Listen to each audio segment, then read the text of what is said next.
Here are the stories we're covering this week in the Category 5.tv newsroom.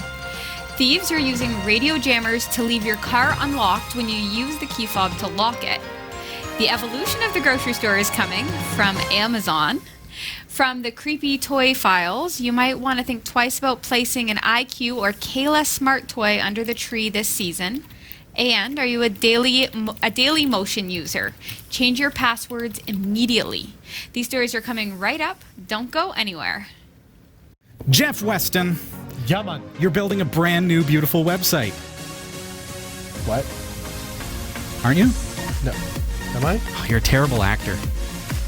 What? This is where acting comes into play. Oh, I didn't know we were acting. You're supposed to act. Okay, fair enough. All right. Yeah, I'm building a really cool website. Are you building a really cool website? You need hosting.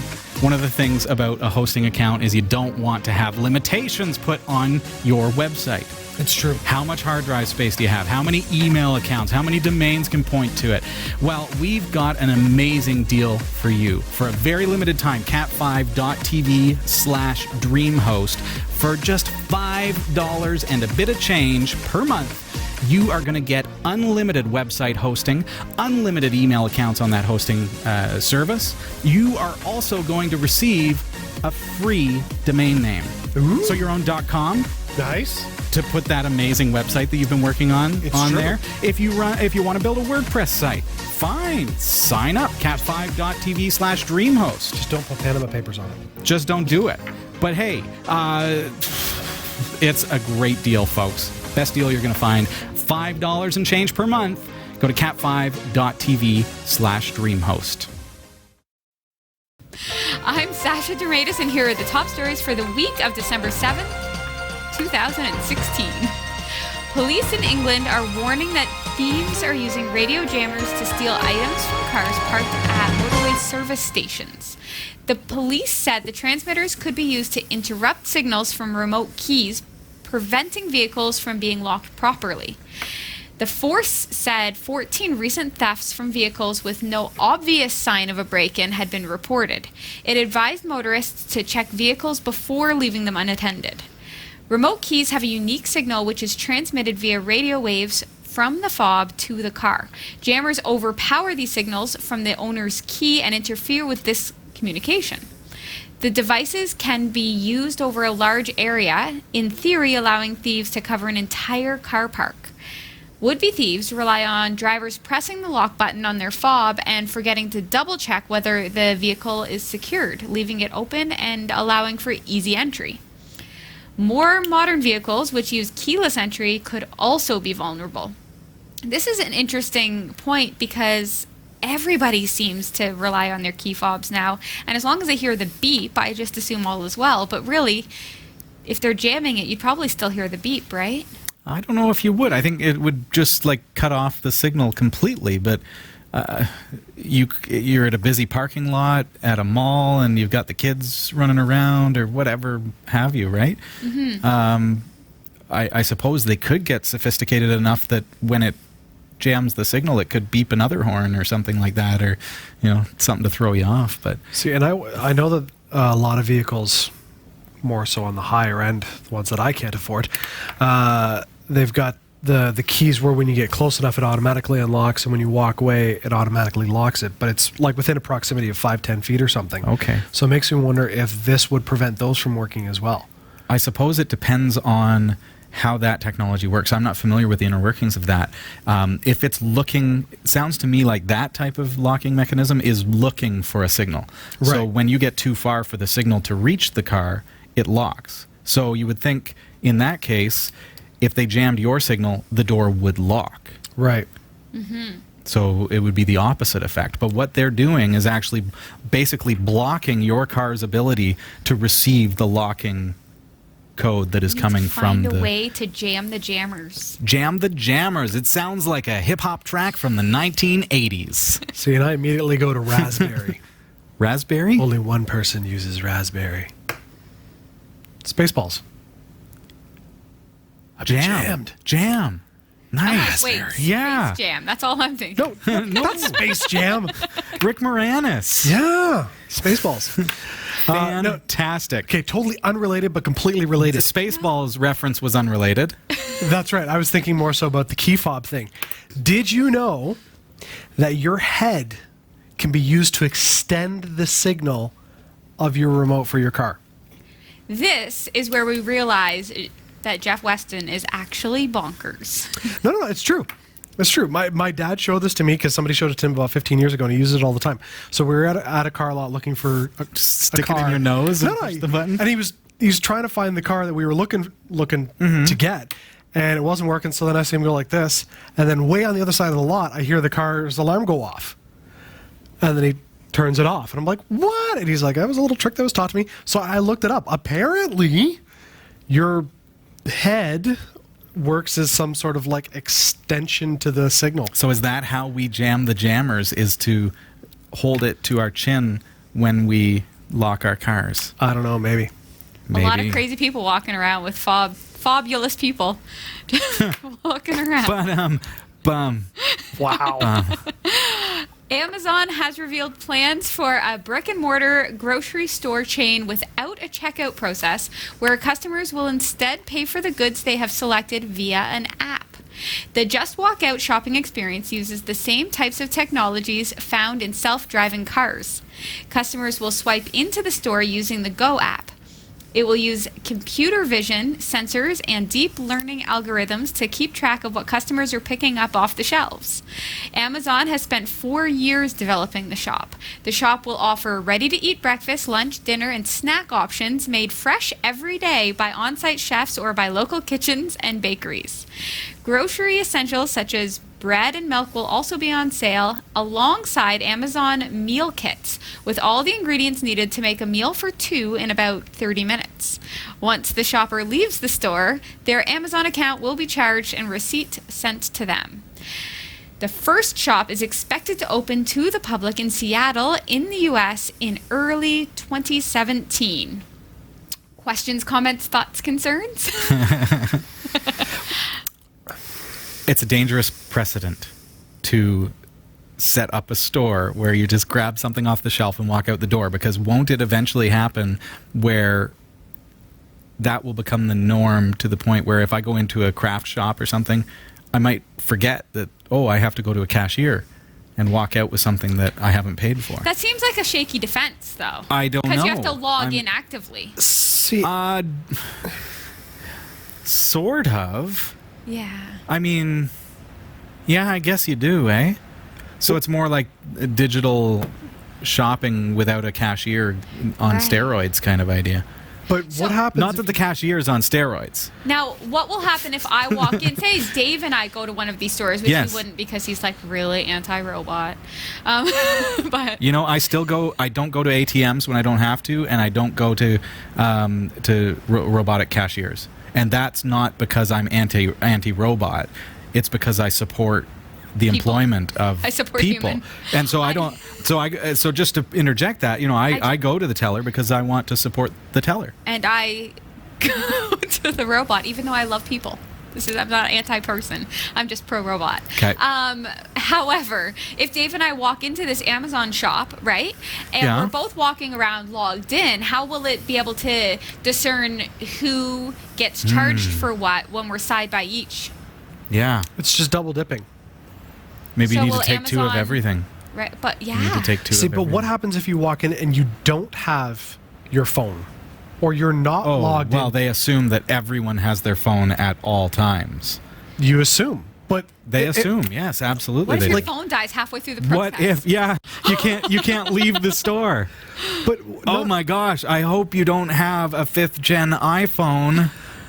But with that, I mean, if there's anybody even in the store, because of the fact that now the store is completely robotic, I mean, you could walk in without a phone and be like, "Oh, I'm just going to take this fruit salad here, and I don't need Oh, to pay." guaranteed they'd have security. Like, you're They gonna have in-store massive- Guaranteed. chefs. They have in-store chefs. So the chefs will come at bouncers. you with a butcher knife. That's right. Cut Hey, off the you! tail You with a didn't butcher pay. Knife. Yeah, look out!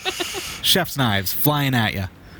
That's right. You buy those from our affiliate. Yes. I just the chef knives or the never mind. We can turn anything into an advertisement. Something Like last week, our accidental ad about the coffee cups. That was amazing. If you haven't seen it, make sure you get onto our YouTube channel, linuxtechshow.com. That was not an ad for linuxtechshow.com. It was a good ad. You put it cute. up, but I enjoyed it. Here's something not to buy on Amazon. The makers of the IQ and Cayla smart toys have been accused of subjecting children to ongoing surveillance and posing an imminent and immediate threat to their safety and security. The accusations come via a formal complaint in the U.S. by consumer groups. They, along with several EU bodies, are calling for investigations into the manufacturers. Genesis Toys, which makes the products, has not responded to a request for comment. Nor has Nuance Communications, the firm that provides speech recognition software for the products. It is also a subject of a U.S. complaint filed with the Federal Trade Commission. The Norwegian Consumer Council also assessed the toys and their terms and conditions. They found the products lacking and potentially in breach of advertising regulations. It's quite disturbing because the company reserves the right to direct marketing towards kids, said Finn Mierstad, Technical Director of Digital Services at the Council. In January 2015, the BBC and security researcher Ken Monroe at Pen Test Partners revealed the vulnerability in Cayla's software that allowed the doll to be hacked. And Mr. Mierstad said that it appeared the problem had not yet been fixed nearly 2 years later. Wow. Crazy. According to the U.S. complaint, the doll prompts children to provide personal data verbally, including their parents' names, the names of their school, and the place where they live. Rick Ferguson, researcher at security firm Trend Micro, says how the data is collected and stored and shared, all of that appears to be almost entirely unregulated. And the parents are certainly not made aware of, in any comprehensible fashion, of the extent of the data that's collected or how it may be used in the future. It also says the toys allowed unauthorized Bluetooth connections from any phone or tablet within 50 feet or 15 meters. The Norwegian Consumer Council has now filed its own complaints to 3 authorities in Norway, including the Consumer Protection Ombudsman. Further complaints from other bodies are to be filed in France, Sweden, Greece, Belgium, Ireland, and the Netherlands. That's a creepy toy. That's a super insanely creepy toy. Yeah. I feel like I would use that toy as a spy cam more than I would use it as an actual toy. But in this instance, this company is the spy. This company is storing the data, who knows where and who knows how, and how secure that data is. Now, I realize, that it's a news story, but I feel like there's some bits of pieces of information that are missing. I mean, it talks about Bluetooth connection within 15 to 30 feet, but what is that Bluetooth connection for? And does that give you full access to the hard drive? Is it based on an app? And does this stuff transmit over the internet? I'd say. Yeah, it's cloud driven. I would say. So this stores... It is cloud driven? Maybe I missed that in the news. I was trying to listen, but I could have missed it. But so does it automatically update with... Well, this is the thing. Nobody really knows. They haven't received word from the company. Where's this being stored? Where is this data being stored? So how's it being secured? How are you protecting these children? I feel like it really directly hits us in like a very vulnerable spot, because you want to teach children, self-play. You want them to entertain themselves. You don't want to be there all of the time. And you give them this doll that's supposed to interact and be fun. And this doll is creepily spying on your family. It's kind of like Chucky. Okay, it could be if someone hacked it and turned it into one. Sure, it could. Why do I always have to fight with you, Sasha? I just don't get it. Just remember, because not all robots are evil, like Jeff. To be wrong. Maybe I do. Maybe I do. But there's a part of me that's sitting here going, is this such a huge shock? Like, you've got online presence, you've got apps that are geared for kids that are all internet based. This doesn't stop no matter what you do. I mean, it's sure this is a doll and, you know, this robot thing that maybe the company can update, but it's no different than any other online interaction that kids have. I mean, I think of all the apps that I've downloaded for my kids to their phones, and you could do suggestive advertising. You could store all that information anyway. I mean, how many apps do parents download and they don't look at the fact that, oh, this calendar app has access to your phone, your microphone, your camera? Yeah, exactly. So I get why people are like, oh my gosh, this doll, it's going to, you know, but we've got apps that do that. Why is this such a shock that we live in a world of Internet of Things that records your life? I think it's because the apps are actually for adults. You give your adult phone to your child. That's the parent's decision. It's the parent's consent to do that, whereas you're giving the child a toy. Yeah, but my 5-year-old's not going to go buy that toy from Toys R Us herself. I'm going to buy it and give it to her. It's no different than downloading an app for my kids. I need to clarify, looking at the IQ robot, do I need an internet connection to play with IQ? This is on their website. An internet connection will be required to download the free app, which unlocks all of the fun things which IQ can do. Some functions, such as searching for information on the internet, famous people, places, etc., require an internet connection. Right, of course. Wi-Fi is recommended. Many of IQ's features do not require an internet connection, such as his games, brain teasers, and trivia. So they're not exposing there what it actually does. What has happened is somebody's looked at the terms and conditions and realized that they have rights, that they can do things with data that is collected by these robots. Right. And they can do target marketing and do things like that. So it becomes... It's not a toy. It's a marketing thing. But so is the rest of everything that's connected. That doesn't make it okay. No, I completely agree. Here we are I totally playing agree. on the innocence of children and putting trust in these kinds of things. Like we had Teddy Ruxpin. He was pretty benign. I had Bingo the Bear, who pretty much just said things when you clicked his mouth. See, I had Alfie.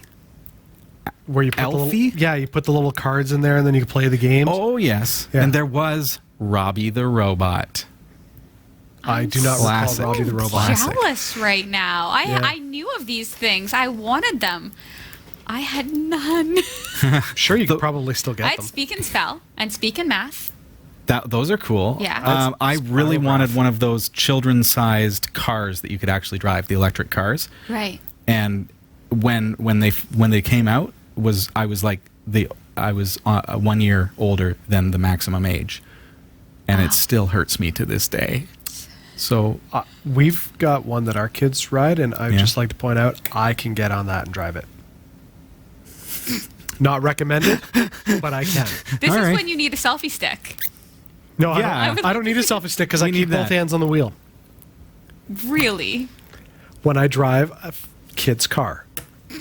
That's it. All right, All Sasha. right, details of more than 85 million users of video sharing site Dailymotion have been hacked, according to leaked source. Not another one. Another one.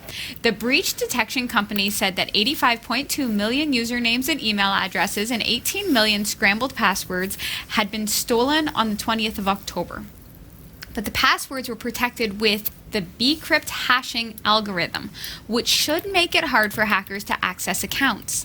In a blog post, Dailymotion advised all its users to change their passwords. It said it has come to our attention that a potential security risk coming from outside Dailymotion may have compromised the passwords for a certain number of accounts. It also passed on advice about how to come up with a hard-to-guess password and said users should not use a simple a word and number combination such as password 1234. Commenting on the hack attack, Mark James, a security specialist at ESET, said, "Check and change your passwords on this site. If you have used that same password on any other site, then change those immediately and possibly consider a password manager if you're not already using one." Without further information about what was or what was not stolen, we won't know the extent of the damage, but needless to say, more data being added to your already overflowing online profile floating around the web is not good for any of us. Based in Paris, Dailymotion is ranked as the 113th most popular website in the world. according to Alexa rankings. This year has seen a series of massive data breaches, with experts saying that there are now 1.5 billion stolen credentials available to hackers and attackers online. The one thing I have to say is I really like the way they released the information and said, okay, listen, not only have I told you that there has been this breach, but I would like you to change your password for this, your password for, other accounts. I want to let you know that there is some encryption, so maybe your stuff might be a little bit safe. Makes me feel more comfortable with them. See, and I'm not surprised that we have another password hack story. It seems like a weekly thing now, doesn't it? It does. But what seems to surprise me is the fact that they're saying, please don't make your password 1234. But it's like the number one password. What am I supposed to do? Password 4321? In the world of tech. I'm not making fun of you just because that's your password. But I mean, come on, watch. I worry because I am not a great, strong password maker. Like, I do sometimes use a password generator, and then I use a password manager to store that. But when I'm coming up with a password, I literally look around the room, find something, and then spell it out in numbers and letters. Do a little search on our website, category5.tv, for password recipe. And it's a great way to create stronger passwords while doing exactly that same thing by associating. And you can even write them down, and people won't be able to get your password from having written it down, because my coffee, for example, could be part of my password. So coffee could be the word, but mug is what I write down and what I remember. Right? And so watch that episode. It goes into great detail about password recipes. Yeah, for example, if coffee was part of your password, but the E's were 3s and the C was a 5. You're getting leet. Right? Oh, that's exactly what I was thinking. Now we're getting sophisticated. That's what I If all of our ones were actually exclamation points. I spell my things out correctly, but with symbols instead of letters. My password is just 7 hyphens. Nobody will ever guess it. All right, folks. Oh yeah, you've got to wrap up. You've got to wrap up. Thanks for watching the Category5.tv newsroom. Don't forget to like and subscribe for all your tech news with a slight Linux bias. And for more free content, be sure to check out our website. From the Category5.tv newsroom, I'm Sasha Dermatis.